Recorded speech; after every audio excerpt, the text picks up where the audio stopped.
Hare Krishna, Krishna Krishna Hare Hare, Hare Rama, Rama Rama, Hare Hare. Hare Krishna, Krishna Krishna Hare Hare, Hare Rama, Rama Rama, Hare Hare. Hare Krishna, Krishna Krishna Hare Hare, Hare Rama, Rama Rama, Hare Hare. Hare Krishna, Krishna Krishna Hare Hare, Hare Rama, Rama Rama, Hare Hare. Hare Krishna, Krishna Krishna Hare Hare, Hare Rama, Rama Rama, Hare Hare. Hare Krishna, Krishna Krishna Hare Hare, Hare Rama, Rama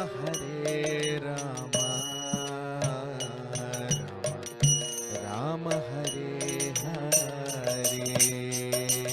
Hare Krishna, Krishna Krishna Hare Hare, Hare Rama, Rama Rama, Hare Hare. Hare Krishna, Krishna Krishna Hare Hare, Hare Rama, Rama Rama, Hare Hare.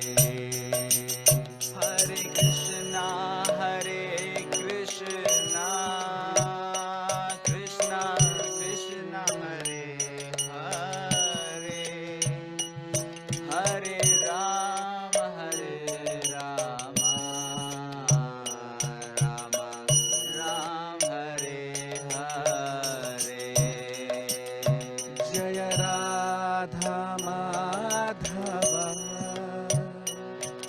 Jaya Kunja Vihari, Jaya Gopi Jana Vallabha, Jaya Girivaradhari.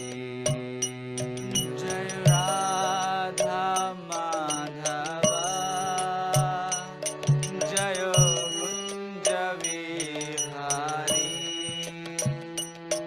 Jayo Gopi Jana Vallabha,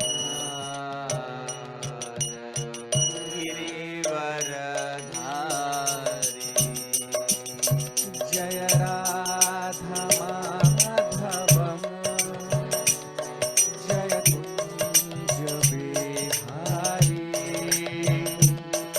Jaya Gopi Jana Vallabha, Jaya Girivaradhari. Jayo Radha Madhava, Jayo Kunja Vihari, Jayo Gopi Jana Vallabha, Jayo Girivaradhari. Hare Krishna, Krishna Krishna Hare Hare, Hare Rama, Rama Rama Rama, Hare Hare. Hare Krishna, Krishna Hare Hare Hare Ram Ram Ram Hare Hare Hare Krishna, Krishna Krishna, Hare Hare, Hare Rama, Rama Rama, Hare Hare. Hare Krishna, Krishna Krishna, Hare Hare, Hare Rama, Rama Rama, Hare Hare. Hare Krishna, Krishna Krishna, Hare Hare, Hare Rama, Rama Rama, Hare Hare. Hare Krishna, Krishna Krishna, Hare Hare, Hare Rama, Rama Rama, Hare Hare. Hare Krishna, Krishna Krishna, Hare Hare, Hare Rama, Rama Rama, Hare Hare. Hare Krishna, Krishna Krishna, Hare Hare, Hare Rama, Rama Rama, Hare Hare. Jai Jagannath, Baladeva, Subhadra Maya, Sudarshana. Jai Jagannatha, Baladeva, Jai Subhadramaya. Jayo Nitai Gaurango, Nitai Gaurango, Nitai Gaurango, Nitai Gaurango. Jayo Nitai Gaurango, Nitai Gaurango, Nitai Gaurango, Jayo Nitai Gaurango. Hari Bol, Hari Bol, Hari Bol, Hari Bol, Hari Bol, Hari Bol, Hari Bol, Hari Bol. Jaya Jaya Prabhupada, Prabhupada, Prabhupada.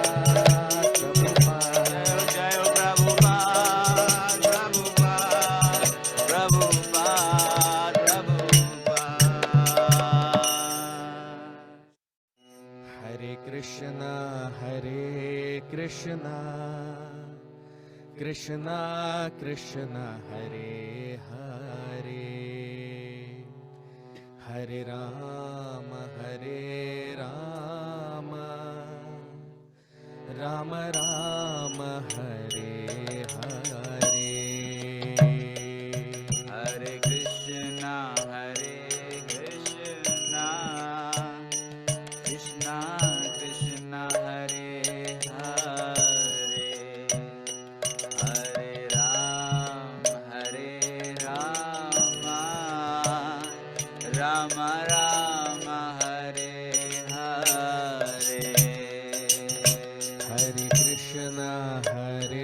Krishna, Krishna Krishna, Hare Hare,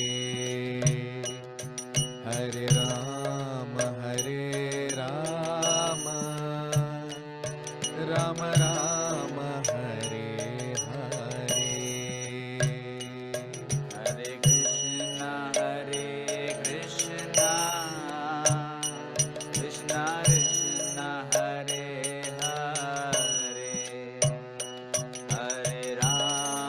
Hare Rama, Rama Rama, Hare Hare. Hare Krishna, Krishna Krishna, Hare Hare, Hare Rama, Rama Rama, Hare Hare. Hare Krishna,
जय गोपी जन वल्लभा जय गिरिवरधारी जय राधा माधवा जय कुंज विहारी जय गोपी जन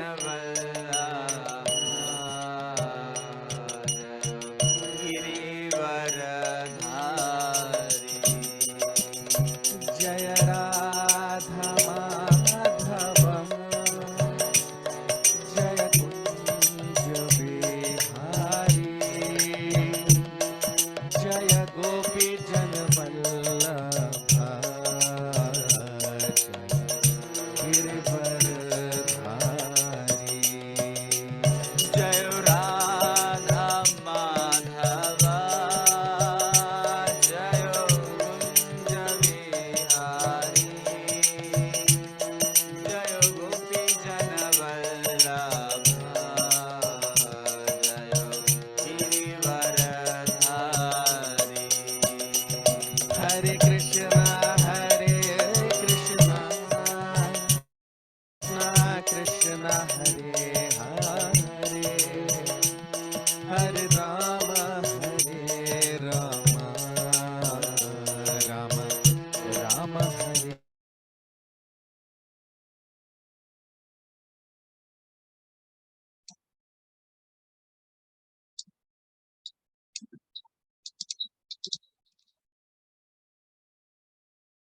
Hare Krishna. So, very warm welcome to all of you for today's session on the Srimad Bhagavatam. We'll start our session with the prayers. Om Namo Bhagavate Vasudevaya. Om Namo Bhagavate Vasudevaya. Om Namo Bhagavate Vasudevaya. Narayanam Namaskritya. Naranchaiva Narottamam. Devim Saraswatim Vyasam Tato Jayamudiraye Ashtaprayeshu Bhadreshu Nityam Bhagavat Sevaya Bhagavati Uttama Shloke Bhaktir Bhavati Nashtiki.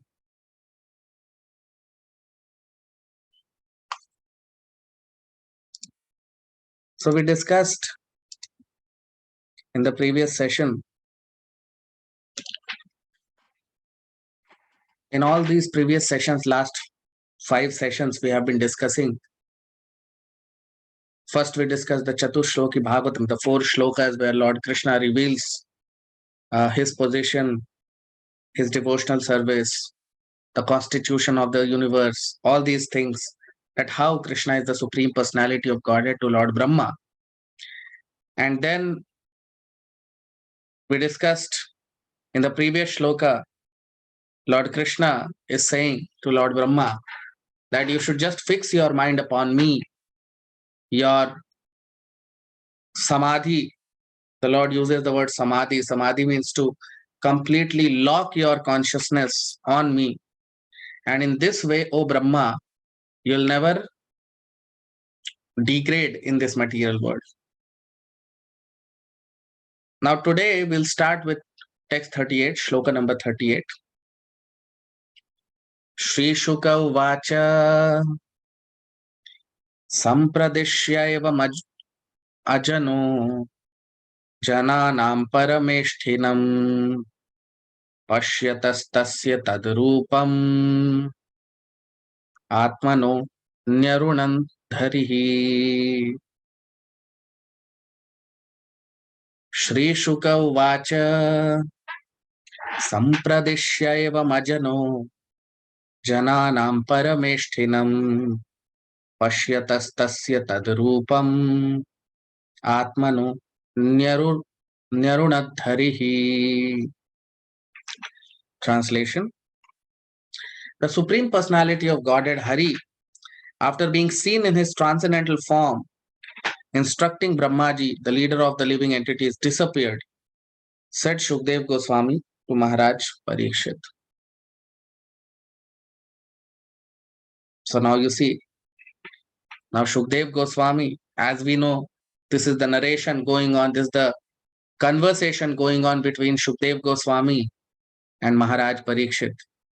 So now Shukdev Goswami is telling here, Sampradashyavam ajano. Sampradishya. Sampradishya means to give instruction, to instruct. Ajano. Ajano means the Supreme Personality of Godhead. Ajano. Jananam Parameshthinam. Jananam Parameshthi. The Parameshthi means the highest amongst Jananam. Jananam means the living entities. So the highest amongst the living entities, who is Lord Brahma. So Jananam Parameshthinam Pashyatastasya Tadrupam. He saw Tasya Tadrupam. He saw the form of the Supreme Lord. He saw the universal form of, or he saw the original form of the Supreme Lord. Not the universal form, but the original form of Krishna. Atmano Nyarunadharihi. Nyarunadharihi. Nyarunad Harihi. Nyarunad means to disappear. So automatically, Atmano means the Supreme Lord automatically disappeared. So he appeared before Lord Brahma and then he disappeared also. So Shukdev Goswami is telling this, that after instructing Lord Brahma, the Lord appeared before Lord Brahma, and after instructing Lord Brahma, he disappeared also.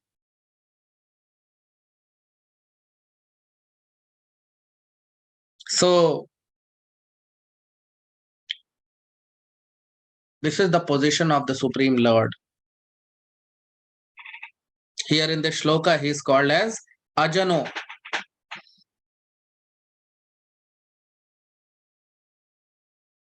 Because he is the Supreme Personality of Godhead. Ajano. Jana means ordinary people. Ajano means who is extraordinary, who is not ordinary.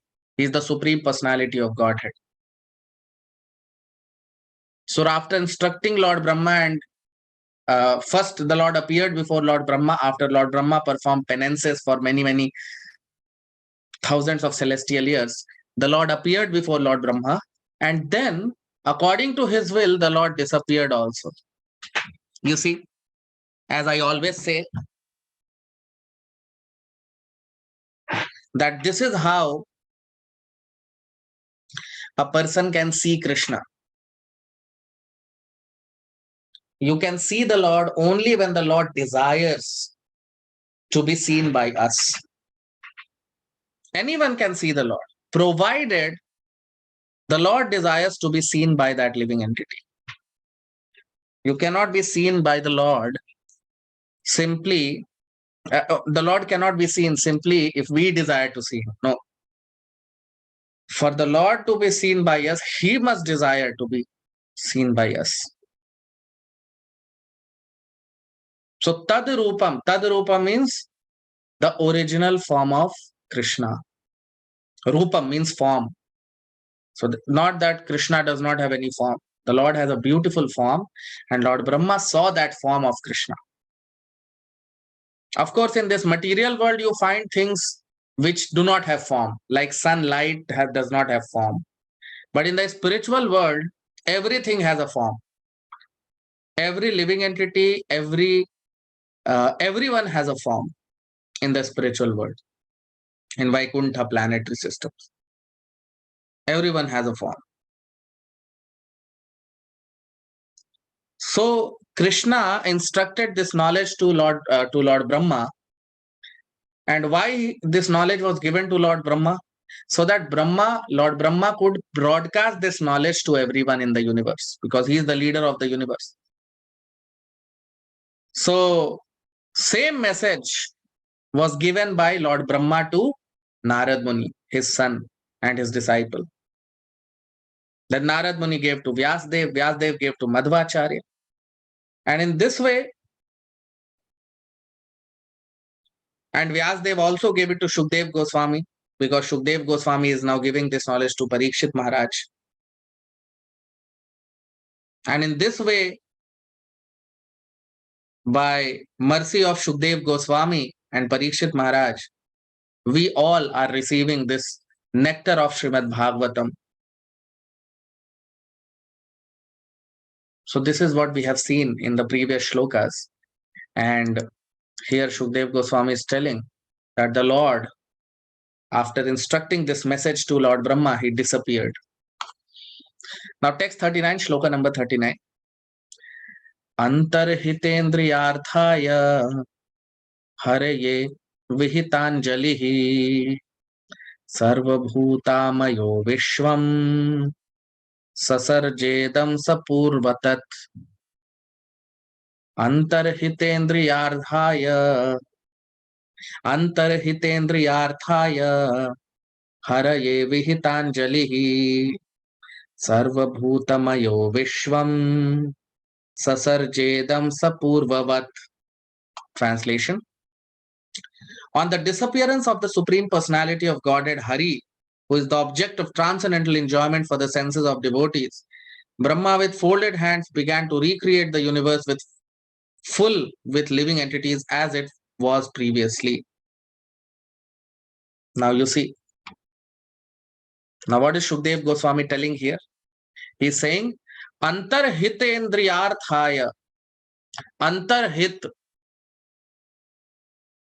Antarhit means to disappear. Antarhit, to disappear. So when the Lord disappeared, Haraye Vihitanjalihi. So when Krishna disappeared from the sight of Lord Brahma, then Lord Brahma, with his folded hands, he was folding his hands. He paid his respects to Krishna. And Sarva Bhutamayo Vishwam.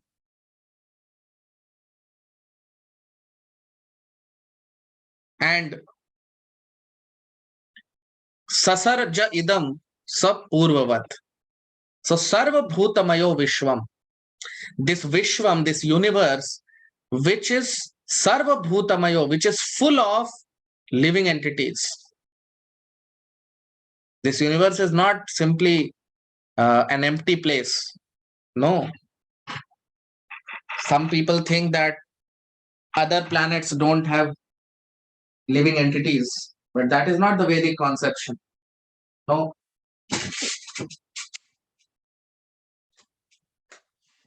Sasarja idam. And Sarva Bhutamayo Vishwam. You see what is mentioned here in this shloka. It is clearly mentioned here that Sarva Bhutamayo Vishwam. This Vishwa, Sarva Bhutamayo, it was full of living entities, everywhere flooded with living entities. This Vishwam, this world. Sasarja idam sapurvavat. Lord Brahma again started creating living entities as it was before. He created living entities in the universe as this universe was before. Now you see, this shloka has a lot of secret imports in it. You see the words used here in this shloka. Sarva Bhutamayo Vishwam Sasarja Idam Sapurvavat. Purvavat means as it was before. As the universe was before, similarly Lord Brahma created this universe again. Now what does this mean? This means that there was destruction in between. As we know, after every day of Lord Brahma, there is destruction. So this is how, after the day of Lord Brahma, destruction happened. And then Lord Brahma underwent severe penances. And then the Lord appeared before Lord Brahma. And he instructed the science of Srimad Bhagavatam to Lord Brahma. And then Lord Brahma, after hearing the Lord, and then when the Lord disappeared, Lord Brahma again created the universe as it was before. You see, that's what we see here in this shloka. So it's not that living entities are only on earth. No. Living entities are present at every corner of the universe. Sarva Bhutamayo Vishwam. You see, Sarva Bhutamayo Vishwam. This universe is full of living entities. Unlimited number of living entities are there in the universe.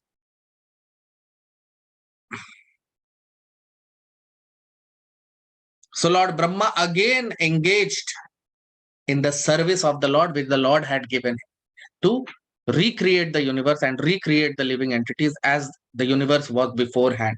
So Lord Brahma did that. And that is the purpose of every living entity, to serve Krishna, to become an obedient servant of Krishna, like Lord Brahma is doing here. But the living entities, when they are not able to serve Krishna, they are put into this material world under the supervision of Maya Devi.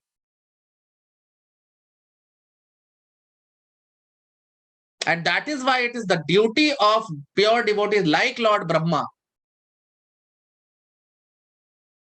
those who are representatives of Krishna, to preach this message and bring the living entities back to Krishna. So this universe is created according to the will of Krishna, and this is annihilated according to the will of Krishna. This universe is created to give a chance to all the conditioned souls, all the living entities in the universe, to go back to Krishna, to go back to home, back to Godhead. And all the devotees of Krishna, all the pure devotees of Krishna, like Lord Brahma, Narad Muni, Vyasdev, Shukdev Goswami, Parikshit Maharaj, all of them are engaged in distributing this nectarian Bhagavatam to everyone in the universe, so that people can be delivered from this material existence.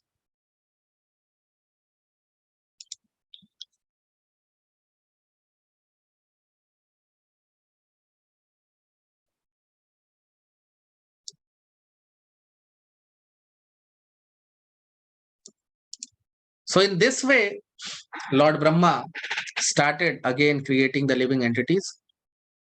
And who are these living entities? These are all conditioned souls who still have to keep taking bodies. But the goal is not to keep taking bodies. The goal is to go back to Krishna, to give up this cycle of birth and death, to stop this cycle of birth and death. So sometimes impersonalists, they say that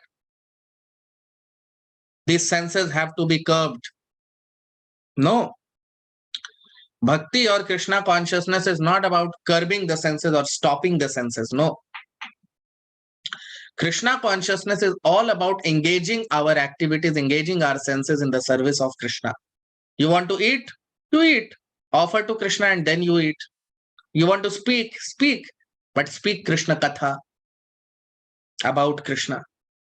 If you want to sing, you can sing glories of Krishna. So there is no stoppage. It's not that we are stopping our senses, we are restraining our senses, we want to become senseless. No, we don't want to become senseless. For example, if your eyes are defective, suppose eyes become defective. So do you pluck out the eyes? No, you treat the eyes. Similarly, as of now in the material world, senses are defective. So what do? You pluck out the senses or you remove the senses? No, you just treat the senses. So the treatment of the senses is Krishna consciousness. As of now, the senses are diseased. It is called material disease, bhava rog. And that is why the devotees or those who are in Krishna consciousness, they know how to cure this disease. And the medicine for this disease is Shravanam and Kirtanam. Hearing about Krishna and chanting the holy name of Krishna. Hare Krishna, Hare Krishna, Krishna Krishna, Hare Hare, Hare Ram, Ram Ram, Hare Hare.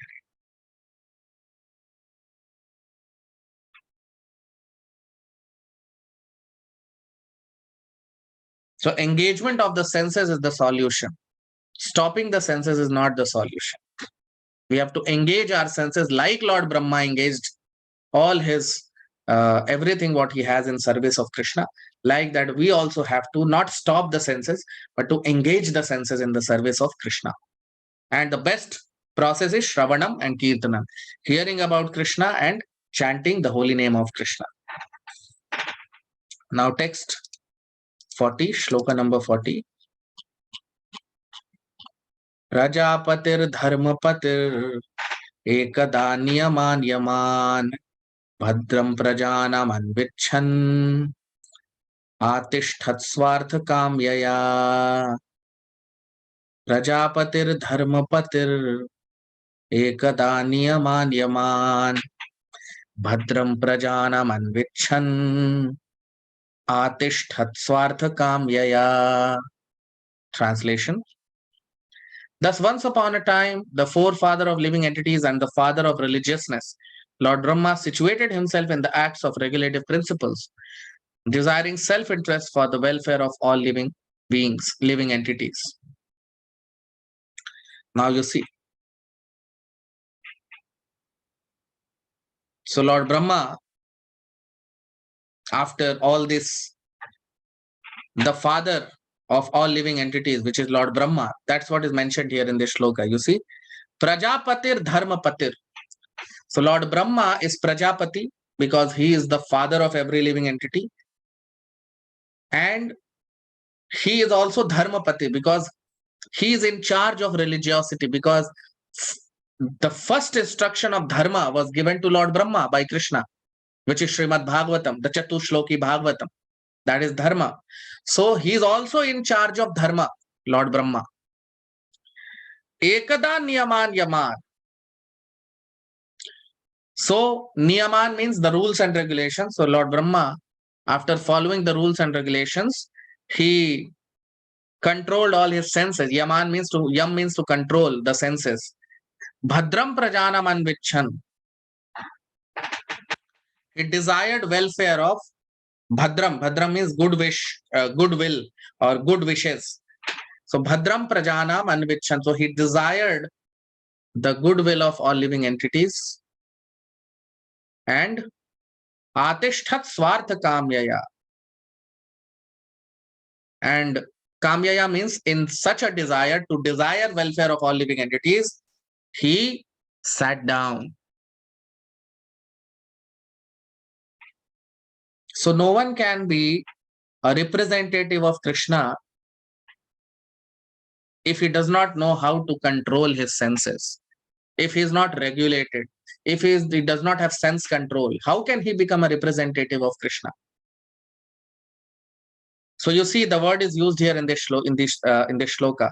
Niyaman yaman. So one who follows the niyam and yam and niyam. These are the first two processes of any yoga process, including Bhakti Yoga. Bhakti Yoga also includes yam and niyam. And what are the yam and niyam? What are the rules which we follow in our Krishna consciousness?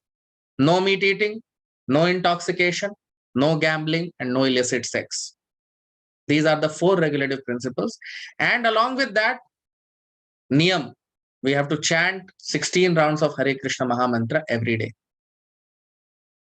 So these are the two, yam and niyam, which every person in Krishna consciousness must follow. Must follow. So,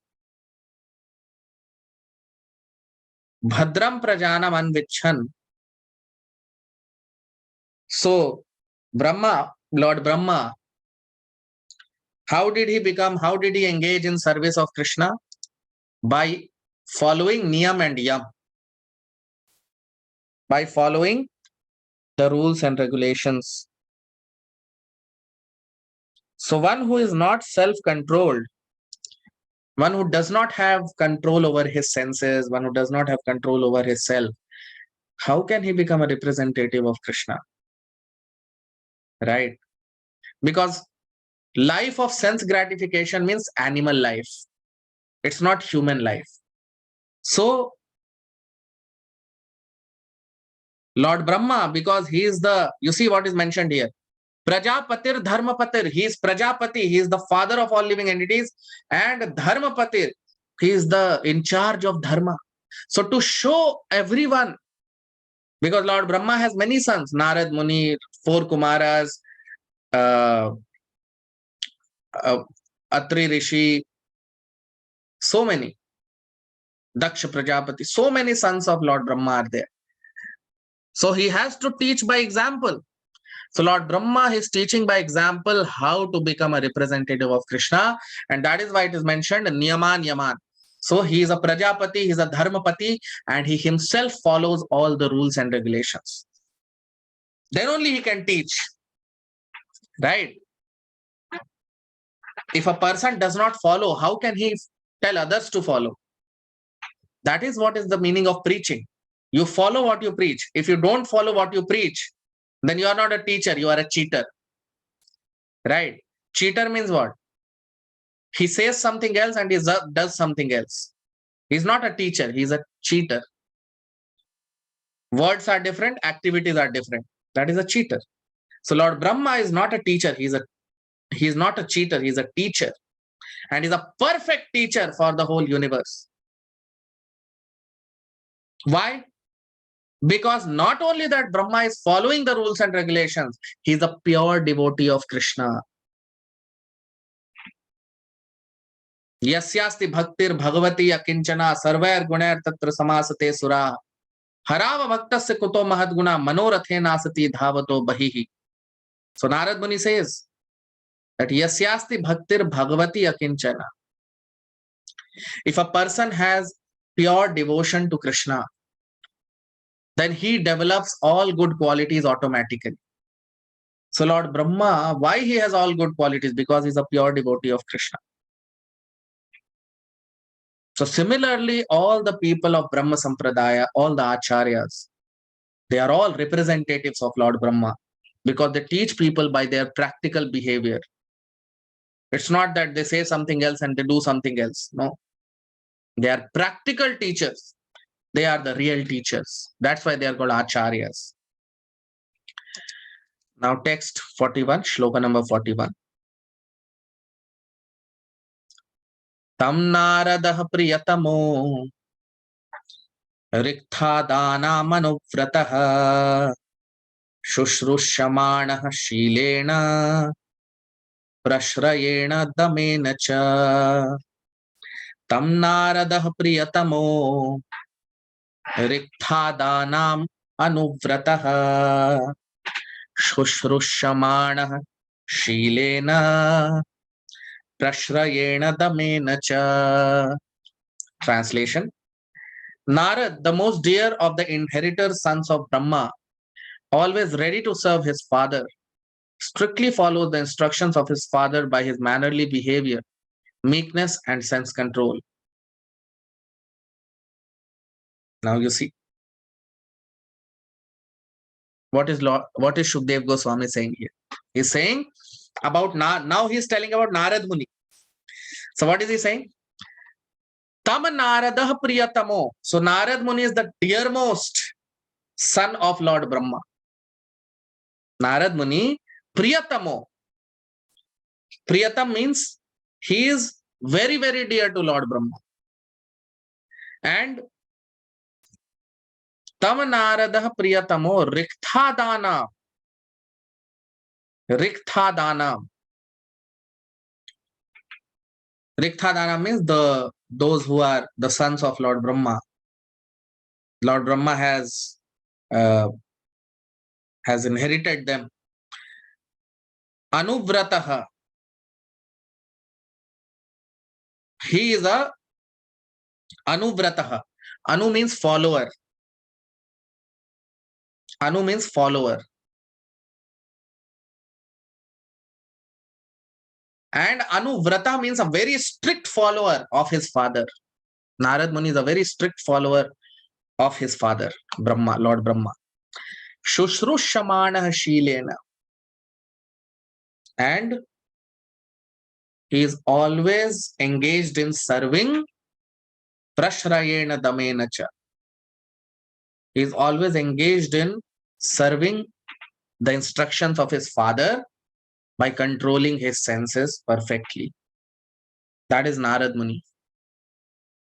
You see, that is why you see in this shloka, you can see the first sentence, the word Priyatamo is used. That is why he is the most dear to Krishna.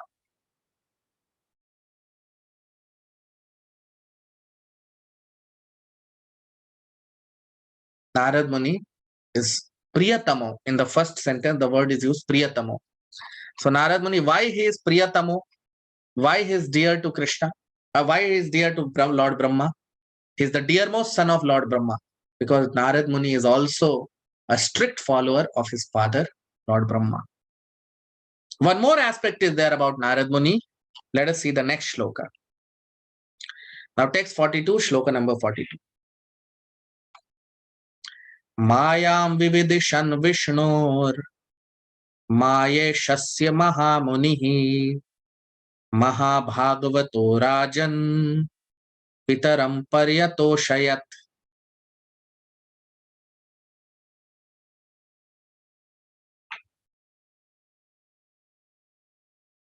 Mayam vividishan Vishnur Mayeshasya Mahamunihi Mahabhagavato Rajan Pitaram Paryatoshayat.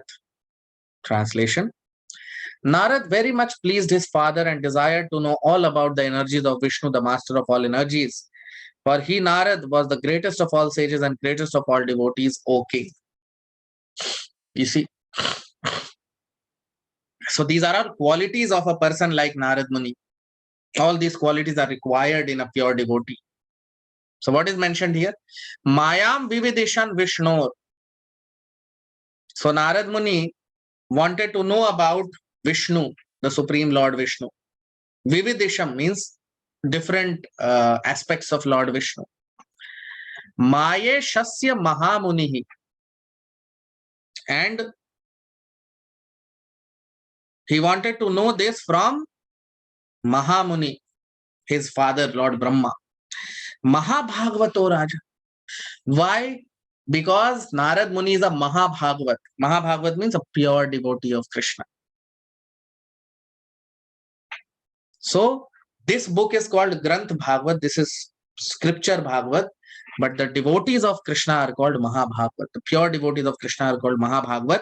And that word is used here. You can see on your screen. Mahabhagavato Rajan. So, Narad Muni was a Mahabhagavat.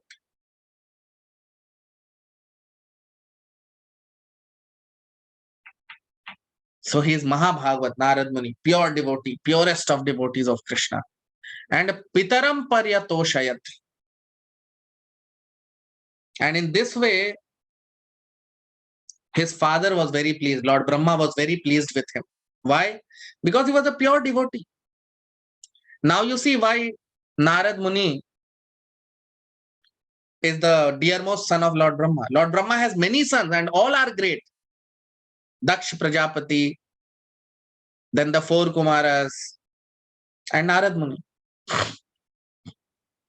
So Vedic scriptures are divided into three parts: Gyan Kand, Karma Kand, Gyan Kand, and Upasana Kand. So when Lord Brahma was disseminating, when Lord Brahma was narrating the Vedas to his sons, Narad Muni inherited the bhakti aspect or Upasana Kand. Upasana Kand is bhakti aspect of Krishna from Lord Brahma. Then the four Kumaras, Sanak, Sanatan, Sanandan, Sanak, they inherited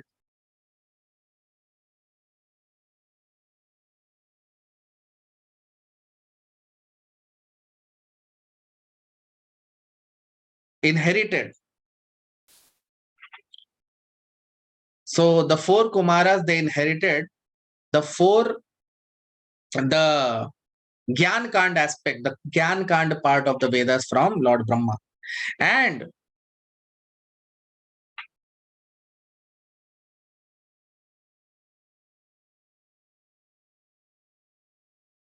the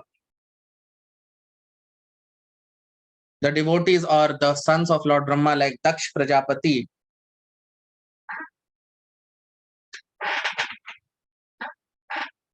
they inherited the Karma Kanda portion of the Vedas from Lord Brahma. So all sons inherited different aspects, but Narad Muni inherited the bhakti aspect from Vedas. And that is why you see here it is mentioned, you see on your screen that Pitaram Paryatoshayat, he gave the highest pleasure to Lord Brahma, Narad Muni. And in the previous shloka also we saw that he is very, very dear to Lord Brahma. You see on your screen, Priyatamo. In the previous shloka, the word Priyatamo is used. He is Priyatam. He is the dearmost to Lord Brahma. Why? Because he inherited bhakti out of the Vedas. Because he is a pure devotee. So Narad Muni, that's why is considered as the greatest amongst all the devotees in the universe. His only job, his only work is to transform everyone into pure devotee. Anyone Narad Muni touches, they become a pure devotee. Oh, most of the disciples in the universe you will find they are all devotees of, they are all disciples of Narad Muni. Most of the pure devotees of the universe, they are all disciples of Narad Muni. And all the disciples of Narad Muni, they are all extraordinary. So that's what we see here. And that is why Narad Muni is dearmost son of Lord Brahma, because he is a pure devotee of Krishna. So amongst all the greatest people of the universe, Narad Muni is the greatest. And amongst all the sons of Lord Brahma also, Narad Muni is dearmost to Lord Brahma. So no one can surpass the devotion of Narad Muni. And that is why he is very dear to his father, Lord Brahma. So you can like the video, comment. We'll stop here. We'll continue our discussion. Thank you very much. Hare Krishna.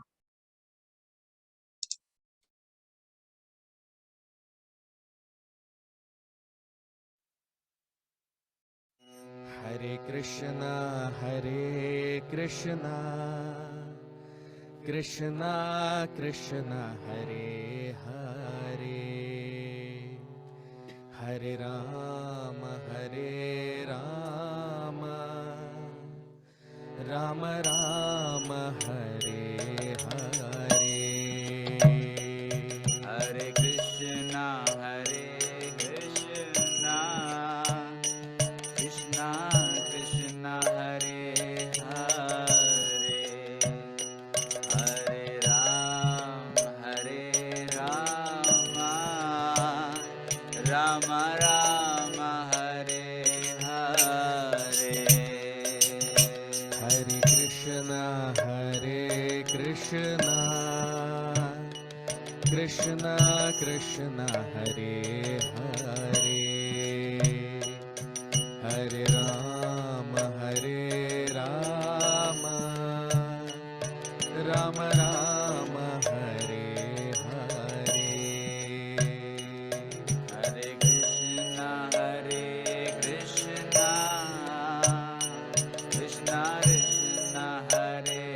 Krishna Krishna, Hare Hare, Hare Rama, Rama Rama, Hare Hare. Hare Krishna, Krishna Krishna, Hare Hare, Hare Rama,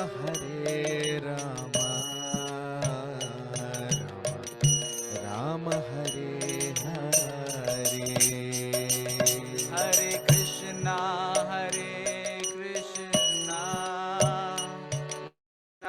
Krishna Hare Hare, Hare Rama,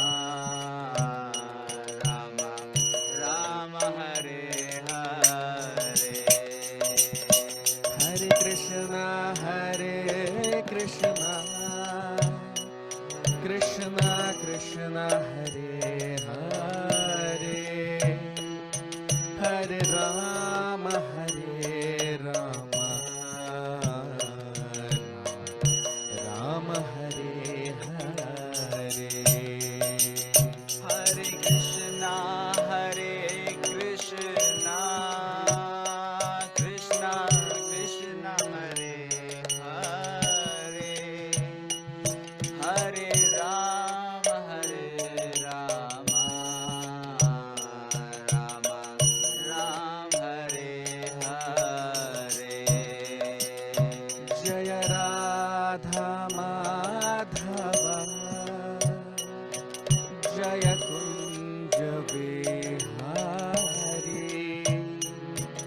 जय गोपी जन वल्लभा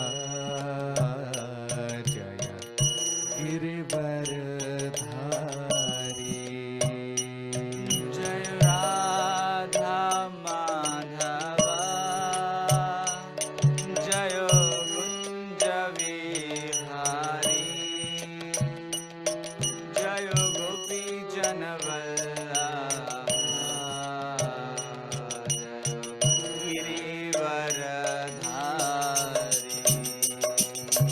जय राधा माधवम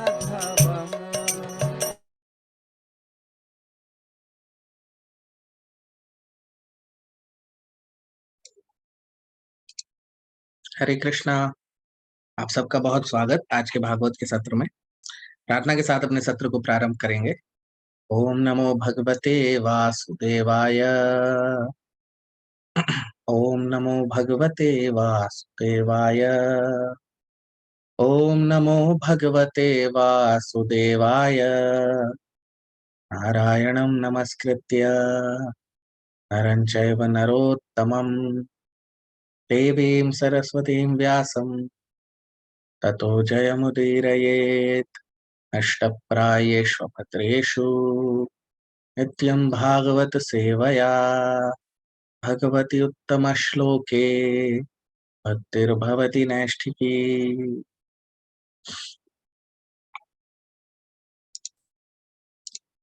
तो हमने देखा अपने पिछले सत्रों में, 5 सत्रों में हमने देखा सबसे पहले तो 4 श्लोक जिसमें चतुश्लोकी भागवतम जो है वो ब्रह्मा जी को भगवान श्री कृष्ण बता रहे हैं अपने बारे में, अपने ऐश्वर्य के बारे में, इस ब्रह्मांड के बारे में, कैसे वो परम पुरुषोत्तम भगवान हैं, इसका ज्ञान दिया। और उसके बाद वो कहते हैं ब्रह्मा जी को कि अब तुम इसी का निष्कर्ष, इसी का पालन करो और अपनी चेतना को पूर्णतः मुझ में स्थित करो। समाधि वाली जो चेतना है वो बता रहे हैं कि उस चेतना में आ जाओ, समाधिष्ट हो जाओ, पूरी तरह से मुझ में स्थित हो जाओ। तो ये भगवान ने ब्रह्मा जी को बताया। अब आज हम अपनी चर्चा को प्रारंभ करेंगे 38वें श्लोक से, दूसरे स्कंद के 9वें अध्याय के 38वें श्लोक से। 38वां श्लोक। श्री शुक उवाच संप्रदिश्य एवमजनु जनानां परमेष्ठिनम् पश्यतस्तस्य तद्रूपम् आत्मनो न्यरुणद्धरिः। श्रीशुक उवाच संप्रदिश्य एवमजनु जनानां परमेष्ठिनम् पश्यतस्तस्य तद्रूपम् आत्मनो न्यरुणद्धरिः। Translation.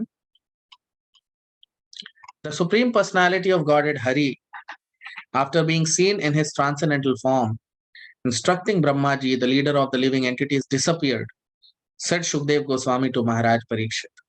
अब हम इसका अनुवाद देख लेते हैं हिंदी में। परम पुरुषोत्तम भगवान हरि अपना दिव्य रूप का दर्शन देकर और ब्रह्मा जी को उनके उपदेश देकर अंतर ध्यान हो गए। और ये सुखदेव गोस्वामी महाराज परीक्षित से कह रहे हैं। तो अब आप देखिए क्या कह रहे हैं श्लोक। श्री शुक उवाच, क्योंकि हम जानते हैं कि ये जो भागवत चल रही है ये सुखदेव गोस्वामी और परीक्षित महाराज के बीच की चर्चा है। भागवत पुराण जो है जिसमें सुखदेव गोस्वामी परीक्षित महाराज को कह रहे हैं, बता रहे हैं, उनको उपदेश दे रहे हैं।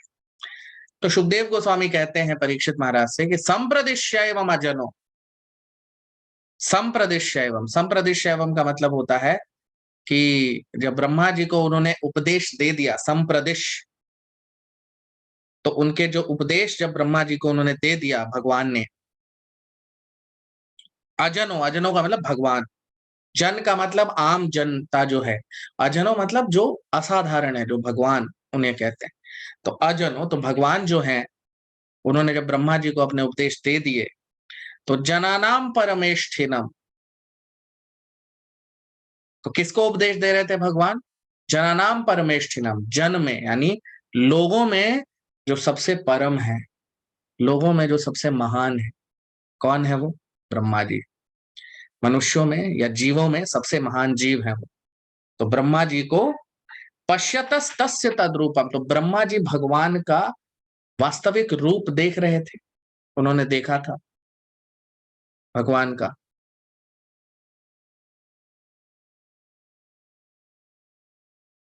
तो पश्यतस तस्य तद्रूपम, तो अपने रूप का दर्शन भगवान ने ब्रह्मा जी को दिया था। आत्मनो न्यरुणद्धरि,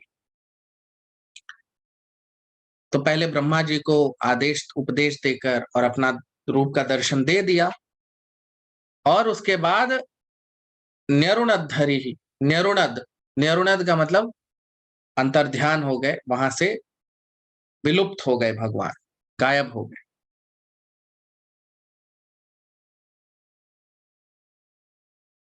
तो भगवान अंतर्ध्यान हो गए वहां से।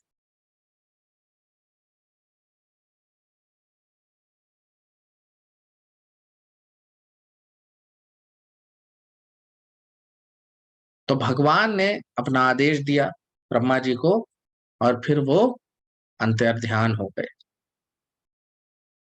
तो ऐसा सुखदेव गोस्वामी यहाँ पर परीक्षित महाराज को कह रहे हैं।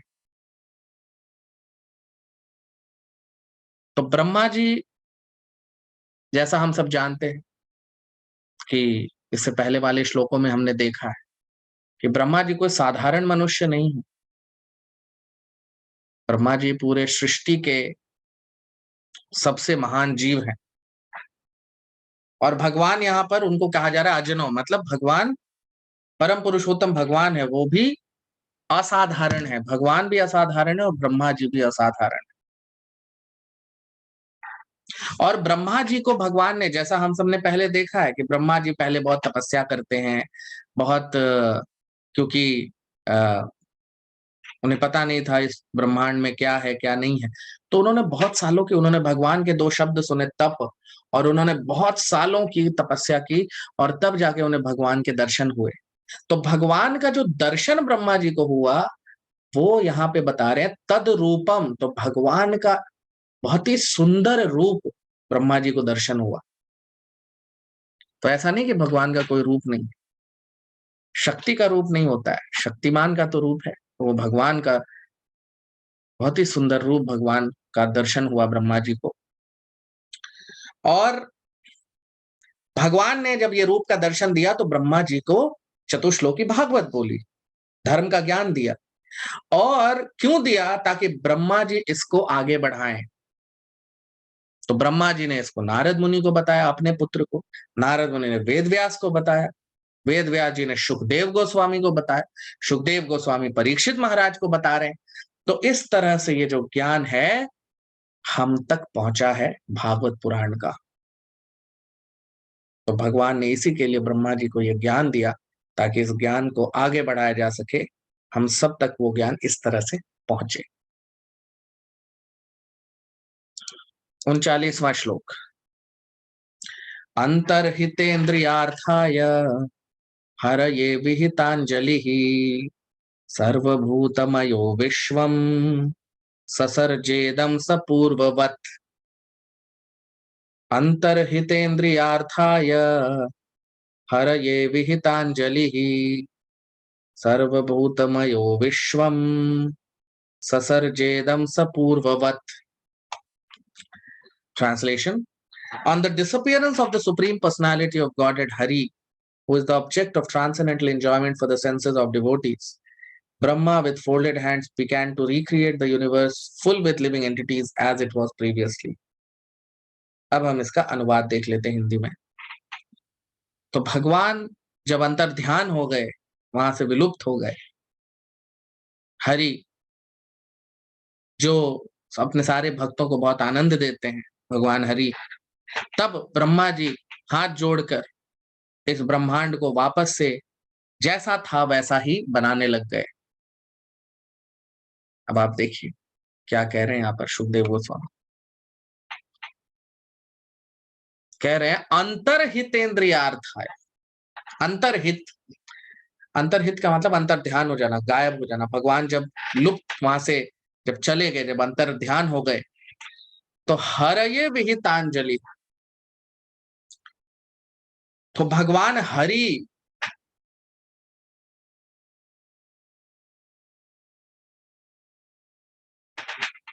हरये विहितांजलि ही, तो हरि भगवान को हाथ जोड़ के ब्रह्मा जी उनको उनको अपना नमन कर रहे थे। और सर्वभूतमयो विश्वम, आप देखिए इस श्लोक में कितनी महत्वपूर्ण बात बोली गई। सर्वभूतमयो विश्वम, तो ये विश्व जो है ये भूतमय का मतलब, भूत मतलब जीव जंतु, तो अनंत जीव जंतुओं से ये विश्व बना हुआ है। और सर्वभूतमयो मतलब सभी जगह जीव जंतु हैं, सभी जगह जीव उपस्थित हैं इस ब्रह्मांड में। तो सर्वभूतमयो विश्वम ससर्जेदम सपूर्ववत, ससर्ज इदम, तो ब्रह्मा जी जिस तरह का ब्रह्मांड पहले था वैसा का वैसा बनाने लग गए। सब पूर्ववत, पूर्ववत मतलब जैसा ब्रह्मांड था पहले। आप देखिए इस श्लोक में इतना महत्वपूर्ण तत्व छिपा हुआ है, कितना महत्वपूर्ण तत्व छिपा हुआ है इस श्लोक में। क्या कह रहे हैं? सब पहला तत्व तो यह है कि सर्वभूतमयो विश्वम, कि ये पूरा ब्रह्मांड जो है वो भरा हुआ है जीवों से। आजकल कई लोग ऐसा मानते हैं कि बाकी ग्रहों पे, बाकी जगहों पे जीव नहीं रहते, लेकिन ऐसा नहीं है। शास्त्रों के अनुसार सभी जगह, कोने कोने में इस ब्रह्मांड के जीव जंतु रहते हैं। हम नहीं जान पाते, हम नहीं देख पाते, हम नहीं समझ सकते, लेकिन रहते हैं और भरे हुए हैं सभी जगह। तो सर्वभूतमयो विश्वम, तो कह रहे हैं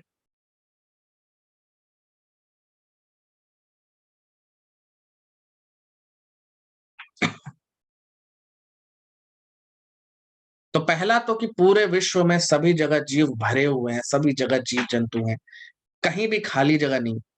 दूसरा, आप देखिए अब दूसरा तत्व उसके अगले भाग में आ रहा है, ससर्जेदम सब पूर्ववत, तो ब्रह्मा जी पूर्ववत जैसा ब्रह्मांड पहले था वैसा ही बनाने लग गए। इसका क्या अर्थ हुआ? इसका क्या अर्थ हुआ? वैसा ही बनाने लग गए का क्या मतलब? कि ब्रह्मा जी,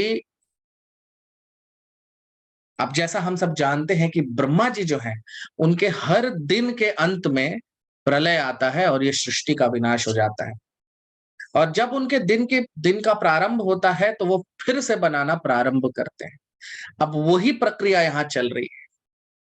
जब दिन समाप्त हुआ तो ब्रह्मा जी की याददाश्त चली गई, तो फिर उनको भगवान ने तप बोला, उन्होंने तपस्या किया, फिर भगवान के दर्शन हुए, भगवान ने उन्हें ज्ञान दिया भागवत का, और अब उस ज्ञान के आधार पर ब्रह्मा जी जैसा पहले ब्रह्मांड था भरा हुआ जीवों से वैसा ही बनाने लग गए।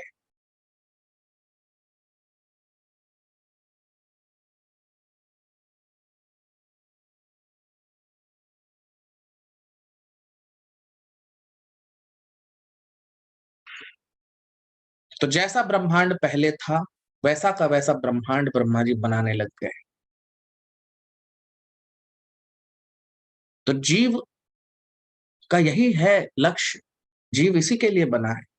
जीवेर स्वरूप हो कृष्णेर नित्य दास, जीव का स्वरूप है कि वो भगवान का दास है।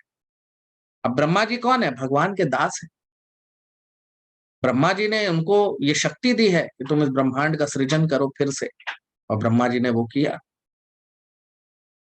तो हम सबको जो इंद्रियां मिली हैं वो हमारी इंद्रियों के स्वामी यानी भगवान श्री कृष्ण की सेवा करने के लिए मिली। लेकिन जब हम इंद्रिय तृप्ति में फंस जाते हैं तो हम भूल जाते हैं कि हम भगवान की सेवा करनी।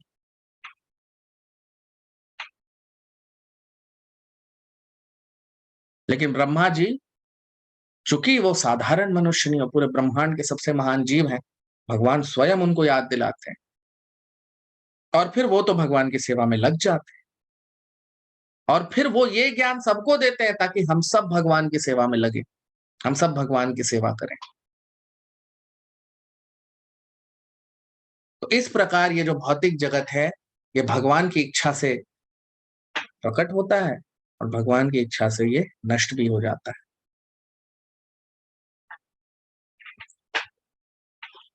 तो ये भौतिक जगत क्यों बनाया है भगवान ने? क्यों इसकी रचना करवा रहे हैं ब्रह्मा जी से? क्योंकि ये बना है, इसकी जो अधिष्ठात्री देवी हैं, दुर्गा देवी हैं, माया देवी हैं, और ये इसी के लिए बनाया गया है ताकि जीवों को भगवान के पास वापस जाने का मौका दिया जा सके।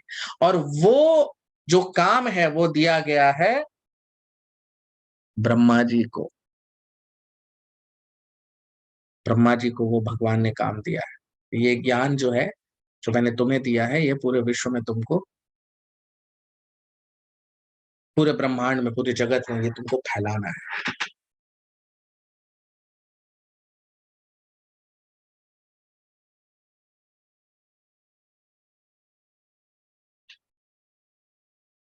तो इसीलिए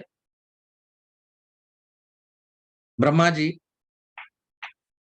भगवान के आदेश के अनुसार अब ये बना रहे हैं सृष्टि को वापस से, और फिर वो नारद मुनि को वो शक्ति देंगे, और जब आगे हम देखेंगे, और फिर इस तरह से ये जो ज्ञान है, जो भगवान का भगवत ज्ञान है, जो भागवत है, वो भी आगे बढ़ेगा इस तरह से।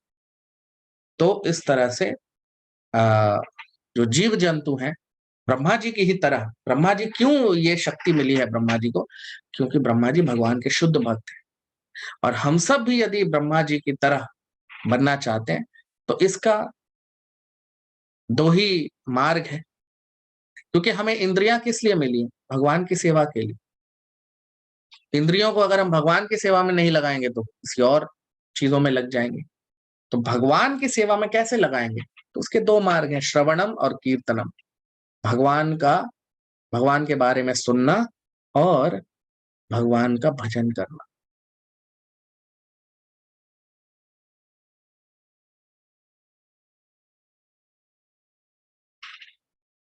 और इस प्रकार अगर मनुष्य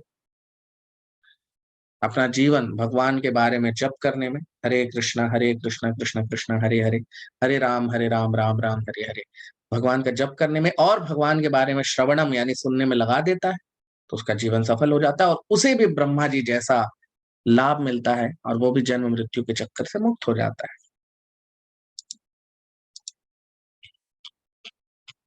40वां श्लोक। प्रजापतिर्धर्मपतिर एकदा नियमान यमान, भद्रम प्रजानमन्विच्छन् आतिष्ठत् स्वार्थ कामयया। प्रजापतिर्धर्मपतिर एकदा नियमान यमान, भद्रम प्रजानमन्विच्छन् आतिष्ठत् स्वार्थ कामयया। ट्रांसलेशन, अनुवाद। Thus once upon a time the forefather of living entities and the father of religiousness, Lord Brahma, situated himself in the acts of regulative principles, desiring self-interest for the welfare of all living entities.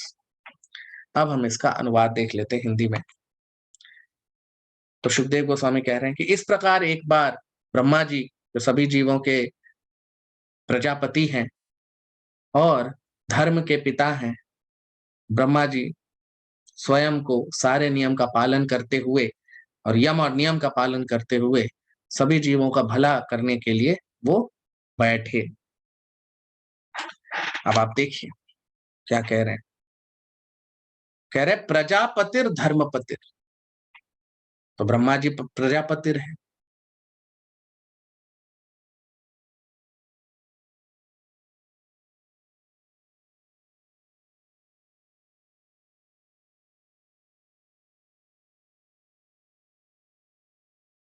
तो प्रजापतिर धर्मपति, तो प्रजापति का मतलब होता है कि ब्रह्मा जी सारे प्रजा के पति हैं, यानी सारे प्रजा के पिता, हम सब के पिता हैं, वास्तविक जिनके कारण हम सब प्रकट हुए हैं इस सृष्टि में। और धर्मपतिर, और धर्म के भी पिता हैं वो। जैसा हम सब जानते हैं भगवान ने धर्म का ज्ञान सबसे पहले किसको दिया? ब्रह्मा जी को, पूरे ब्रह्मांड। तो ब्रह्मा जी के पास धर्म का प्रचार करने का भी दायित्व है। ठीक है। एकदा तो ब्रह्मा जी धर्मपति हैं और प्रजापति हैं। तो क्या हुआ, एकदा नियमान यमान, एक बार वो नियम और यम का पालन कर रहे थे। नियम और यम, नियमान यमान, यम और नियम।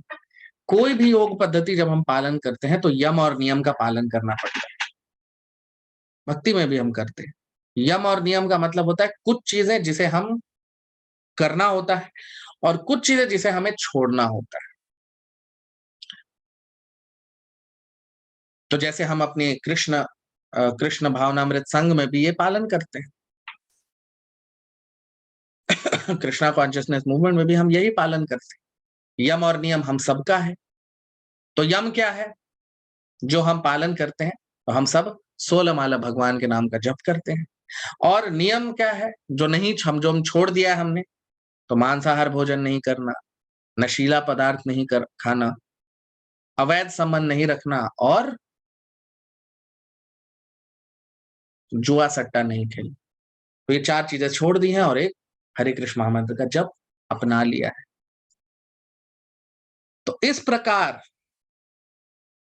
प्रकार ब्रह्मा जी भी यम और नियम यानी सारे नियमों का पालन करते हुए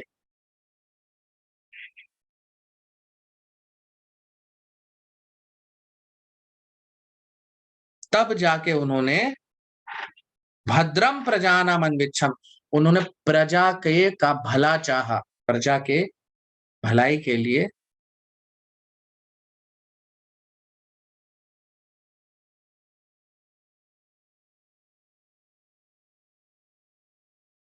तो सारे प्रजा का भला चाहते हुए उन्होंने आतिष्ठत स्वार्थ काम है, वो बैठे उन सब का भला करने के लिए।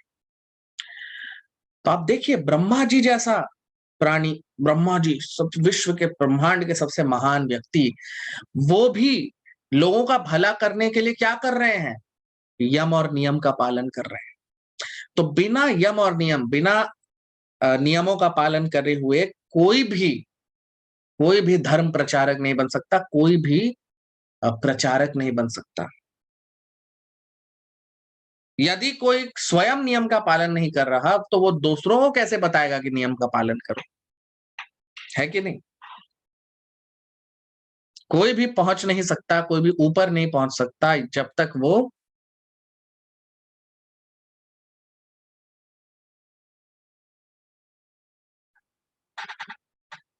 तो जब तक मनुष्य स्वयं पालन नहीं करेगा वो दूसरे को कैसे सिखाएगा।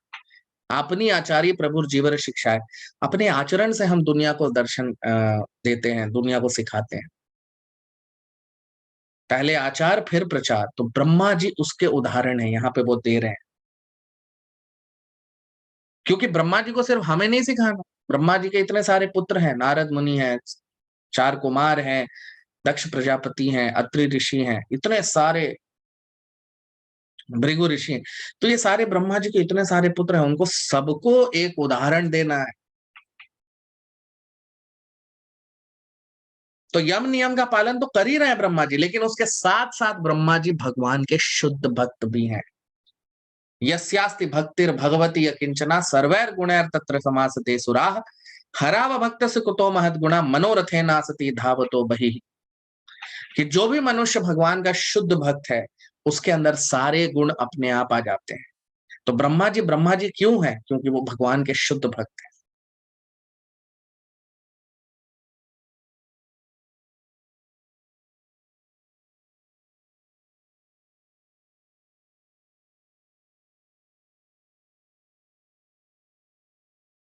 तो ब्रह्मा जी भगवान के शुद्ध भक्त हैं और इसलिए उनके अंदर सारे गुण एक शुद्ध भक्त के आ चुके हैं। और ब्रह्मा जी की तरह ब्रह्म संप्रदाय में जितने भी आचार्य हैं, आचार्य का मतलब ही यही होता है जो अपने आचरण से दुनिया को सिखाता है। तो जितने भी आचार्य हैं वो अपने आचरण से दुनिया को सिखाते हैं और इस प्रकार उनसे सीख के सभी भगवान के भक्ति में लगते हैं।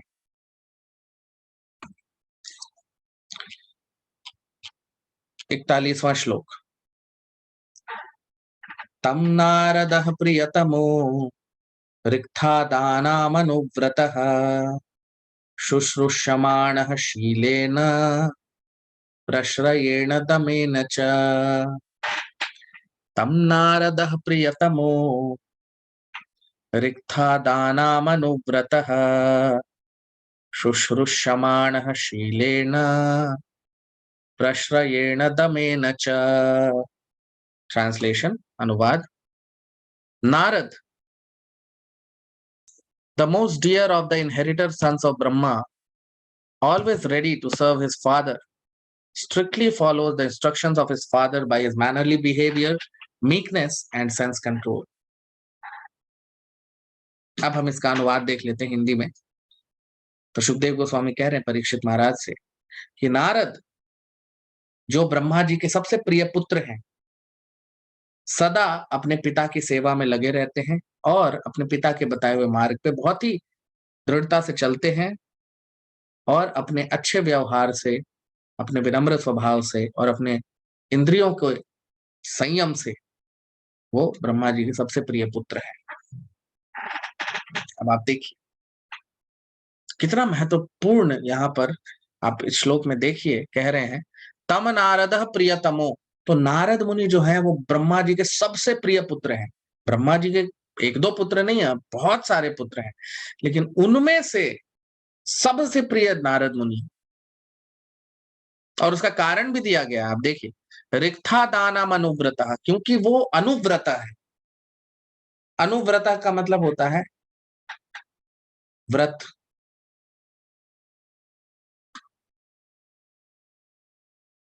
तो रिक्था दानम अनुव्रता, तो वो बहुत ही दृढ़ता से अपने पिता के आदेशों का पालन करते हैं।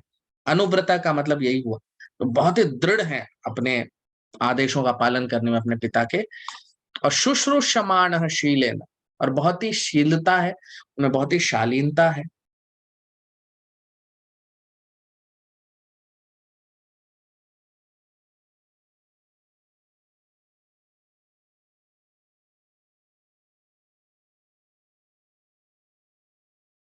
तो शुश्रूषमाणः शीलेन, तो शुश्रूषमाणः का मतलब होता है सेवा करने का भाव। तो नारद मुनि में बहुत ज्यादा अधिक सेवा भाव है ब्रह्मा जी के लिए। वो सदा ब्रह्मा जी की सेवा में लगे रहते हैं, शालीनता से, शीलता से, बहुत ही अच्छे स्वभाव से। और प्रश्रयेण दमेन च, और इसी के कारण प्रश्रयेण दमेन च, वो इसी के कारण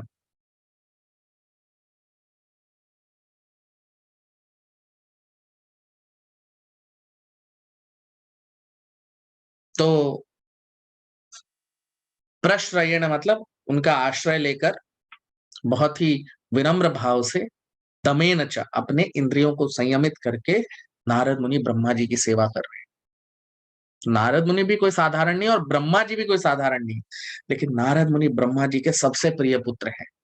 और क्यों है उसका एक और कारण है जो हम अगले श्लोक में देखेंगे कि ब्रह्मा जी के इतने प्रिय क्यों हैं नारद मुनि।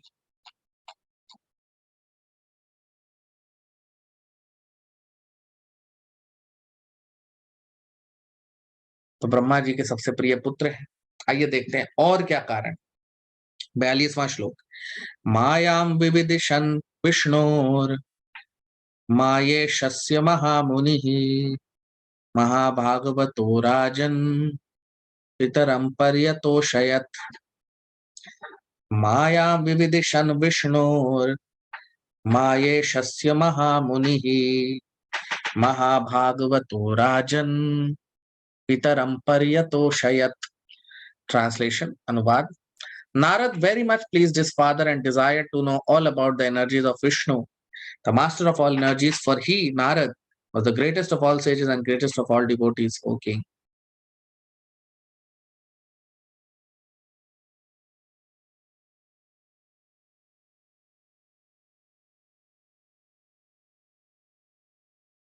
अब हम इसका अनुवाद देख लेते हैं हिंदी में।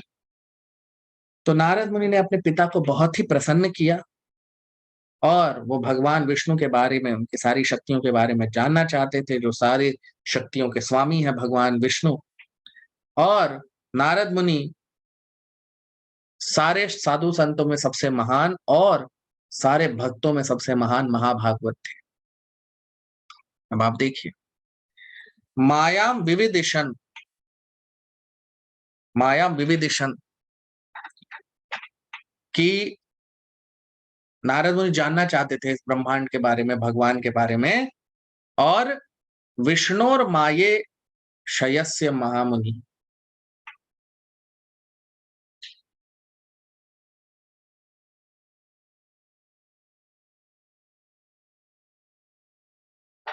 तो विष्णु और माये शस्य महामुनि, तो किस प्रकार भगवान इस जगत को चलाते हैं, इनकी शक्तियों, उसके बारे में वो महामुनि यानी ब्रह्मा जी से जानना चाहते थे। नारद मुनि भी महामुनि है। और महाभागवत और राजन और क्या कह रहे हैं,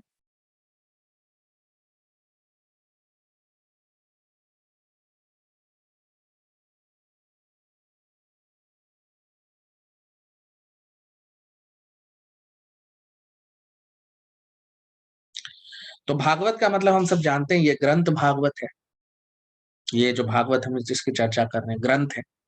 लेकिन महाभागवत का मतलब होता है पुरुष भागवत। जो नारद मुनि है वो महाभागवत, यहाँ पर देखिए श्लोक में उन्हें महाभागवत कहा जा रहा है, तो वो महाभागवत है। पितरम पर्यतोषयत, और क्योंकि वो, अब आप देखिए इससे पहले वाले श्लोक में क्या बताया गया है कि प्रियतमो, कि वो ब्रह्मा जी को सबसे प्रिय है अपने सारे पुत्रों में, और यहाँ पर क्या बता रहे हैं कि ब्रह्मा जी को वो बहुत अधिक प्रसन्न करते हैं। पितरम पर्यतोषयत, पितरम मतलब पिता को, अपने पिता ब्रह्मा जी को, पर्यतोषयत बहुत ही अधिक तुष्ट करते हैं, बहुत ही अधिक संतोष देते हैं, बहुत ही अधिक प्रसन्न करते हैं। कौन? नारद मुनि। तो ब्रह्मा जी के इतने सारे पुत्र हैं, लेकिन नारद मुनि ही क्यों इतना प्रसन्न करते हैं? क्योंकि नारद मुनि भगवान के शुद्ध भक्त हैं। वेदों को 3 भाग में बांटा गया, हमने कई बार चर्चा की, कर्म कांड, ज्ञान कांड, उपासना कांड। तो कर्म कांड का जो भाग है वो दक्ष प्रजापति और उस तरह के कई पुत्रों ने ब्रह्मा जी से ले लिया। ज्ञान कांड जो है वो 4 कुमार जो है ब्रह्मा जी के पुत्र, उन्होंने लिया ब्रह्मा जी से। लेकिन नारद मुनि ने उपासना कांड यानी भगवान की भक्ति, शुद्ध भक्ति जो है वो ब्रह्मा जी से, वेदों से ले ली, और इसीलिए यहाँ पर उनको महाभागवत कहा गया है। उन्हें देवऋषि भी कहा जाता है, पूरे ब्रह्मांड के सबसे महान वैष्णव है, सबसे महान भक्त है, वो भी कहा जाता है। और यही कारण है कि नारद मुनि ब्रह्मा जी को अति प्रिय है, सबसे अधिक प्रिय है। और नारद मुनि ऐसा नहीं कि स्वयं ही शुद्ध भक्त है, उनका यही काम है, वो पूरे, और ब्रह्मा जी ने उनको ये उपदेश दिया है कि तुमको इस भागवत को पूरे विश्व में फैलाना है। तो वो जहां भी जाते हैं, जिसको भी छूते हैं, वो शुद्ध भक्त बन जाता है। स्वयं तो है ही महाभागवत, शुद्ध भक्त, लेकिन वो जहां जाते हैं और जिसको भी छूते हैं, जिसको भी वो देखते हैं, वो भगवान का शुद्ध भक्त बन जाता है, महाभागवत बन जाता है।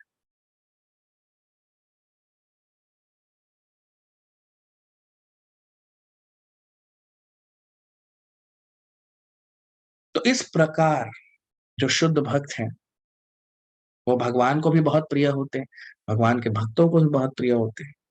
और नारद मुनि उन भक्तों में भी सबसे श्रेष्ठ हैं, सबसे परम भक्त हैं ब्रह्मांड के, और इसके लिए अपने पिता ब्रह्मा जी को अति प्रिय है, सबसे अधिक प्रिय है अपने सारे पुत्रों में से भी, और भगवान को भी बहुत ही प्रिय है नारद मुनि। तो आप लोग वीडियो को लाइक कर लीजिए, कमेंट कर लीजिए। आज यहीं अपने सत्र को विराम देंगे। बहुत बहुत धन्यवाद। हरे कृष्ण।